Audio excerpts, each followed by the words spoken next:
Cyber crime के मामले साल 2024 में बहुत तेजी से सामने आए। दुनिया भर में साइबर क्राइम में इजाफा हुआ। भारत में भी साइबर क्राइम के बहुत से मामले दर्ज किए गए। धोखेबाज पीड़ितों को धोखा देने के लिए आर्टिफिशियल इंटेलिजेंस, वॉइस क्लोनिंग और सोशल इंजीनियरिंग जैसी एडवांस टेक्नोलॉजी का गलत फायदा उठाते हैं। इस साल खास तौर पर डिजिटल अरेस्ट से लाखों लोगों को ठगा गया है। प्रधानमंत्री नरेंद्र मोदी ने साइबर क्राइम के बारे में जागरूकता बढ़ाने के लिए मन की बात में देश को संबोधित किया था। साथियों, मैं फिर कहूंगा, डिजिटल अरेस्ट जैसी कोई व्यवस्था कानून में नहीं है। ये सिर्फ फ्रॉड है, फरेब है, झूठ है, बदमाशों का गिरोह है। और जो लोग ऐसा कर रहे हैं वो समाज के दुश्मन है। डिजिटल अरेस्ट के नाम पर जो फरेब चल रहा है उससे निपटने के लिए तमाम जांच एजेंसियां राज्य सरकारों के साथ मिलकर काम कर रही है।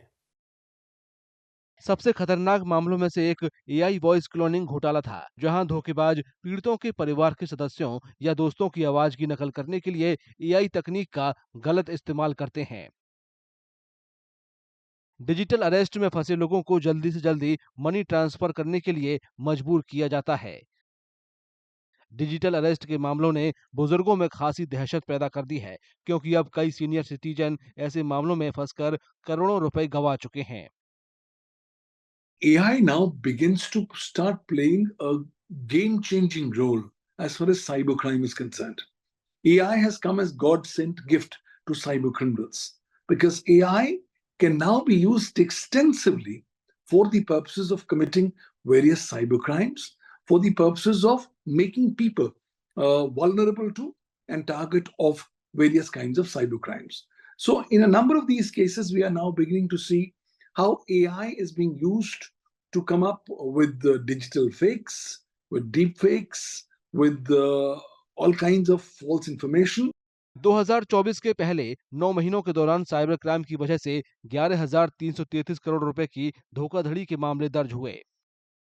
भारतीय रिजर्व बैंक ने डिजिटल अरेस्ट के जोखिमों से निपटने और वित्तीय प्रणालियों की सुरक्षा के लिए मजबूत साइबर सुरक्षा उपायों, लेन-देन की निगरानी और कानून प्रवर्तन एजेंसियों के एक साथ मिलकर काम करने पर जोर दिया है। Right. These are the, I would say, some of the byproducts or some of the ills that come with the progress. These are expected. Some of it is expected. But I think if we consciously start addressing those things, which have started happening, while digital has made lives easier for people, a lot more cyber crimes have increased also, I think, and common man gets affected by that as well. So these are some of the undesired results of that technology. So I think the only answer to this is we have to make people more aware. We have to have more solution, more technology to prevent that also. So this will always be, these two things will always move in parallel, I would say. देश में cyber crime से निपटने के लिए भारतीय cyber अपराध समन्वय केंद्र I4C और national cyber crime reporting portal मौजूद है।